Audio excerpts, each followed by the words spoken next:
Bu 12 imamdan Quranda var mı? 11'i qətlə yetirdi. Bax, bəli, əlbəttə var. Quranda 12 imam var. 11'i qətlə yetirdi. İzah verərəm mən. İzah verərəm. Varsa deyin ki, filan var, filan ayədədir və salam.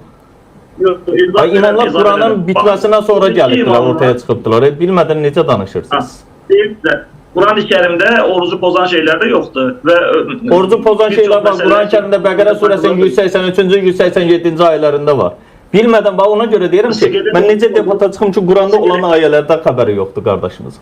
İrşad istiqelit orucu pozdur, Quranda var.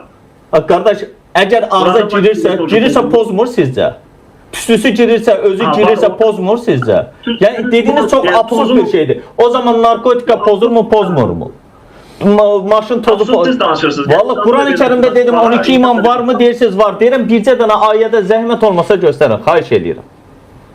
Baxın, ayə Peyğəmbərin haqqında olan ayədir. Ətiyullah, ətiyur rəsul. Allaha itaət edin və Peyğəmbərə itaət edin. Peyğəmbərə demir orada, ətiyur rəsul elçiyə itaət edin. Nəbi sözü ərəb dilində Peyğəmbər deməkdir. Rəsul sözü elçi deməkdir. Fərqini bilmiriksə, xahiş edirəm, qarışdırmayalım. Elçiyə itaət edin, kimi nəzərdə tutulur? Elçiyə itaət edilən kim deyil orada. Elçi birinci ərəb dilində rəsul. Gedin müfrədata baxın, lisanul ərəbə baxın.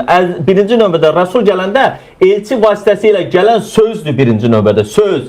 Çünki bugün elçi yoxdur, amma o söz, Quran mövcuddur əlimizdə. Bismillahirrahmanirrahim. Elhamdülillahi Rabbil alemin. Və sallallahu ala Muhammedin və alihi tahirin.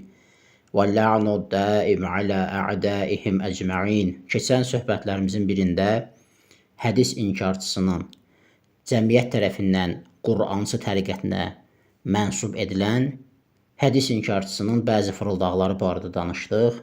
Bir neçə fırıldağını qeyd etdik ki, dedik ki, növbəti dəfədə həmin dəvət edildiyi verilişin növbəti dəqiqələrinə də baxdıqca inşallah Teala harda fırıldaq edib onları göstərəcəyik. Baxın, bu ikinci hissədir ki, artıq biz bunun növbəti fırıldaqlarını göstərəcəyik. Baxın, görün, adam necə dırnaq arası məharətlə fırıldaq işlədir. Deməli, Şiyə qardaşımızın suallarından qaçır. Mövzu imamətdən düşdü, yəni 12 imamın adı gəldi. Və bu şəxs də başladı ki, Quranın harasında gəlib 12 imam. Əvvəla sən özün əgər Qurandan danışırsansa, sənə sual verildi ki, haram ayları Quranda göstər. Nə qədər mövzular var ki, Quran-ı Kərimdə buyur göstər. İkincisi, ancaq Quranda gəlməlidir, Quranda gəlməyən şey qəbul etmirik. Bunu hardan çıxarmısan? Bunun ayəsini göstər ki, ancaq Qurandan qəbul edilməlidir. Nə çox məsələlər var ki, Quran-ı Kərimdə yoxdur.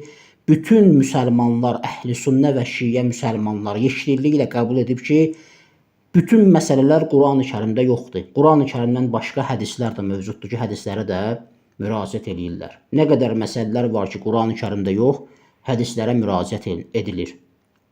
Misal üçün elə sənin özünə sual vermək lazımdır ki, sən İslam Peyğəmbərindən sallallahu aleyhi və səlləm sonra kimin xəlifə olduğunu etiqad edirsən, kimi haqq qanunu xəlifə hesab edirsən, tarixdə bu olub baxı, sən bunu dana bilməzsən.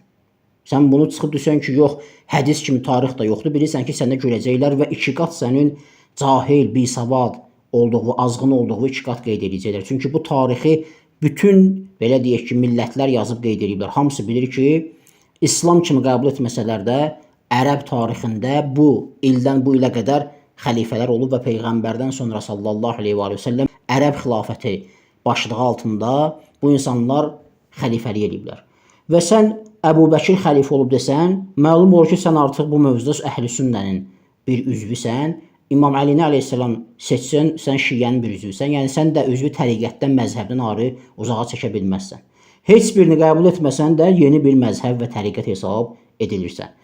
Hansını seçsən də sənə sual verilir, hansı Quranda var ki? Əbu Bəkiri götürürsən, sual verəcək, Əbu Bəkir Quranda varmı? İmam Əlini götürürsən, aleyhissalam sual verəcək, İmam Əli aleyhissalam Quranda varmı? Yəni, sən güya özünü kənara çəkmirsən, süddən çıxmış ağ qaşıq kimi özünü müsəlman hesab edirsən, cəmaatı görə təriqətçi və məzhəbçi hesab edirsən. Və bu insanın növbəti fırıldağı nədən ibarətdir? Allaha və Rasula itaat edin Quran-ı Kərim ayəsidir. Və bu da sözü kəsir, imkan vermir ki, qarşı tərəf danışsın, səs-küy salır və başlayır ki, Rəsul orada nəbi deyil, Peyğəmbər deyil, sözdür, Qurandır, söhbət orada Qurandan gedir. Baxın, ayə Peyğəmbərin haqqında olan ayədir. Ətiyullah, ətiyur Rəsul. Allaha itaət edin və Peyğəmbərə itaət edin. Peyğəmbərə demir orada. Ətiyur Rəsul, elçiyə itaət edin. Nəbi sözü ərəb dilində Peyğəmbər deməkdir. Rəsul sözü elçi deməkdir. Fərqini bilmiriksə, xahiş edirəm, qarışdırmayaq. Elçiyə itaət edin kimi nəzərdə tutulur? Elçiyə itaət edilən kim deyil orada. Elçi birinci ərəb dilində Rəsuldur. Gedin müfrədata baxın, lisanul ərəbə baxın. Birinci növbədə Rəsul gələndə elçi vasitəsilə gələn sözdür birinci növbədə, söz. Çünki bugün elçi yoxdur, amma o söz, Quran mövcuddur əlimizdə. Və utanmaz da deyir, gedin Lisanul Arab kitabına baxın və Müfrədat kitabına baxın. 2 lüğət kitabıdır. Biz indi həmin kitablara müraciət edək. Müfrədat Ər-Rağib Əl-İsfahaninin kitabıdır. Burada qeyd eləyir ki, وَتَارَةً لِمُتَحَمِّلِ الْقَوْلِ وَالرِّسَالَةِ deyir, bəzən Rəsul sözü söz və risalənin, məktubu, naməni daşıyana deyirlər. Yəni risalət sahibinə deyirlər. İnsandır, təkcə söz deyil, təkcə Quran deyil. وَالرَّسُولُ يُقَالُ لِلْوَاحِدِ وَالْجَمْعِ və Rəsul birə deyilir, vahid və cəmə deyilir. Sonra elə həmin Quran, elə həmin kitabda, Müfrədat kitabında Quran-ı Kərimin ayəsinə isnad edir. لَقَدْ جَاءَكُمْ رَسُولٌ مِنْ أَنْفُسِكُمْ Artıq sizin içinizdən sizə Rəsul gəlmişdir. Təvbə surəsi 128-ci ayə və Şüara surəsi 16-cı ayəni gətirir. Fəqulə innə Rəsulü Rabbil aləminə Həzrəti Musa və Həzrəti Harun aleyhissalam həzrətlərinə buyurulur ki, Allah buyurur ki, siz ikiniz deyin, Fironun yanına gedin və ona deyin ki, həqiqətən də biz aləmlərin Rəbbinin rəsuluyuq. Demir ki, gedin deyin, biz aləmlərin Rəbbinin sözüyük, Quranlıyıq, kitabıyıq. Rəsul insan mənası, Peyğəmbər mənasına gəlib. Niyə yalandan gizlədirsən bu məsələni? Niyə demirsən ki, insan Peyğəmbər mənasında gəlib? Ya cahilsən, bilmirsənsə danışma. Ya bilirsən, saxtakarlıq edib, fırıldaq edib gizlədirsən. Bundan başqa Lisanul Arab kitabına müraciət edək. İbn Mənzurun kitabı, o dedi ki, həm də Lisanul Arab'a baxın. Orada da qeyd olunur ki, fəhuvə mursalun və rasulun və o mürsəl və rasuldur və qavluhu azza və cəllə Allahın bu sözünü gətirir. Və qavmə Nuhin ləmmə kəzzəbur rusulə əğrəqnəhum deyir ki, Quran-ı Kərimdən bir ayədir.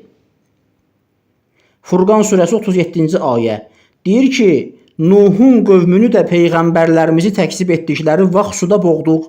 Baxın, peyğəmbərlərimizi təksib etdikləri vaxt. Kəzzəbur rusulə. Rusul burada Rasul sözünün cəmidir. İnsan və peyğəmbər mənasında götürülüb. Qayıdırıq Lisanul Arab kitabına.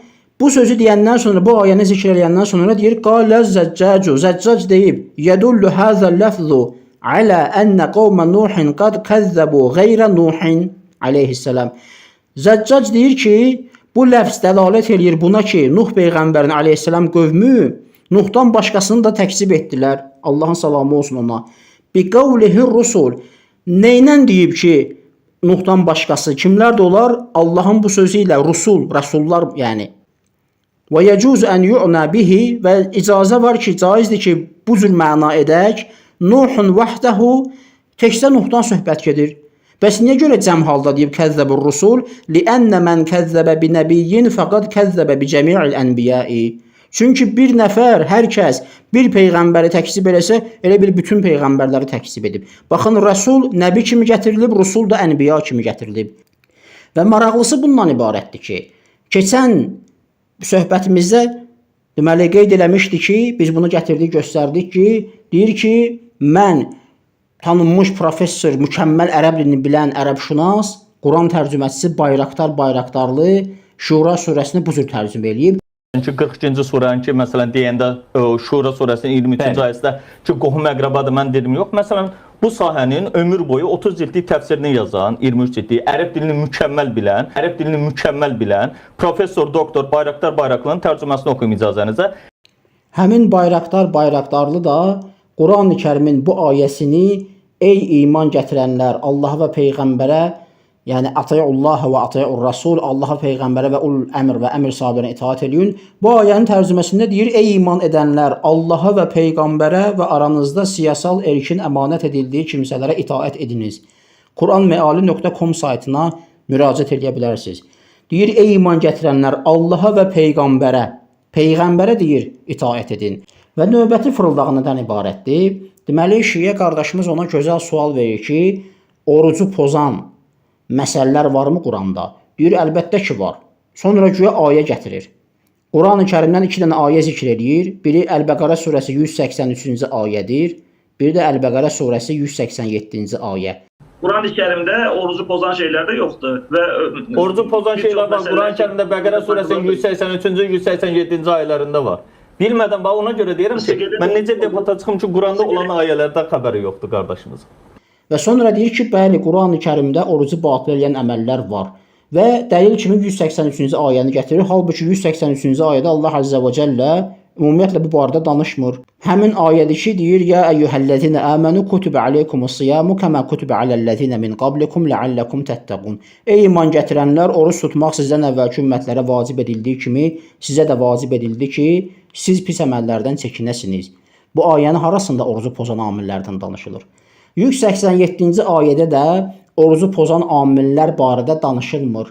Daha doğrusu Şiə qardaşımızın verdiyi suala bu ayənin heç bir dəxli yoxdur. Orada sual verir ki, siqaret orucu pozurmu? Bu ayənin harasında, bu iki ayədə harda var siqaretin orucu pozması? Və bu da güya cavab verir. Fırıldağa bax. Deyir ki, bu boğazdan keçirsə sizcə pozmur. İrşad siqaret orucu pozulur, Quranda var. Qardaş, əgər ağza girirsə pozmur sizcə? Tüstüsü girirsə, özü girirsə pozmur sizcə? Sizcə bizdən söhbət gelmir ki, sən Quranla danışırsansa Quranla cavab ver. Sizcəyə qalsa o qardaşa görə 12 imam da var. Sən onun sözünü qəbul etmirsən.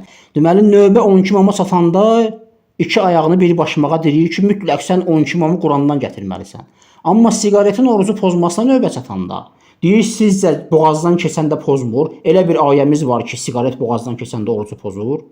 Sonra deyir ki, imamlar ümumiyyətlə Peyğəmbər vəfat eləyəndən, Quran xətm olandan sonra doğulub İmam Həsən və İmam Hüseyn əleyhissalam. Adam o qədər cahildir ki, tarixdən də xəbəri yoxdur.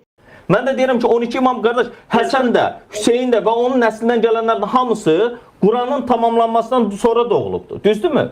Çünki Hüseyn öləndə artıq Quran tamamlanmışdı. Halbuki Peyğəmbərin sağlığında İmam Həsən, İmam Hüseyn əleyhissalam sağ idi. Peyğəmbər Hicri 11-də dünyadan gedib, Quran xətm olunub. İmam Həsən əleyhissalam Hicri 3-cü ildə dünyaya gəlib, İmam Hüseyn də Hicrətin 4-cü ilində. Sonra da əgər həmin vaxtda fərz elə digər imamlar sonradan dünyaya gəliblərsə, məgər Quran gələcəkdən xəbər verə bilməz? Nə çox yerdə gələcəkdən xəbər verib. Yaxşı siqaret də yox idi Quran-ı Kərim vaxtında. Nə yaxşı sırmağa çalışırsan ki, siqaret orucu pozur və İslamın da yeganə mənbəyi Qurandır. Sonra da dəlil gətirə bilmirsən, ilişib qalırsan, deyirsən, sizcə boğazdan keçsə orucu pozmur? Və yaxud da ziyarətgahlar barədə dəfələrlə danışırsan, sual verəndə deyirsən ki, bu şirkdir. Pirlərə, ziyarətgahlara, məsələn, bir Mösunafəyə və başqa yerlərə. Deyirlər ki, burada pis nə var ki, insan məsələn, ümid edir ki, övlad olacaq və ya sağalacaq filan. Amma yəni bunun İslamın, konkret Quranın, İslamın burada hökmü nədir? Yəni ümumiyyətlə qadağan eləyir bunu, yoxsa bu sadəcə bir şirkdirmi? Yəni əlbəttə şirkdir. Bunun ilk başdan cavabını konkret olaraq deyək şirkdir. Halbuki Quran-ı Kərimdə şirk ayələri nazil ediləndə ziyarətgahlar yox idi. Necə oldu ki, Quran-ı Kərim gələcəkdə meydana çıxan ziyarətgahların şirk olduğunu bildirir? Bütün bunlar onu göstərir ki, bu şəxs deməli bir neçə fırıldağa əl atıb ki, indiyə qədər 2 hissədə əlhəmdülillah göstərdik və təəssüflər olsun ki, aparıcı da Şiə qardaşımızın verdiyi sualları təkidlə ondan tələb eləmir və o da imkan vermir, səs-küy salır. Bilir ki, yəni imkan versə və aparıcı da həmin sualların üzərində dayansa, bu adam pis vəziyyətə düşəcək. Onsuz da pis vəziyyətə düşüb özünü biabır elədi, biraz da pis vəziyyətə düşəcək. Və inşallah Teala növbəti dəqiqələri də həmin o verilişə baxıb, inşallah Teala o barədə danışacağıq. Vəlhamdülillahi Rabbil aləmin və sallallahu alə Muhammedin və alihi tahirin.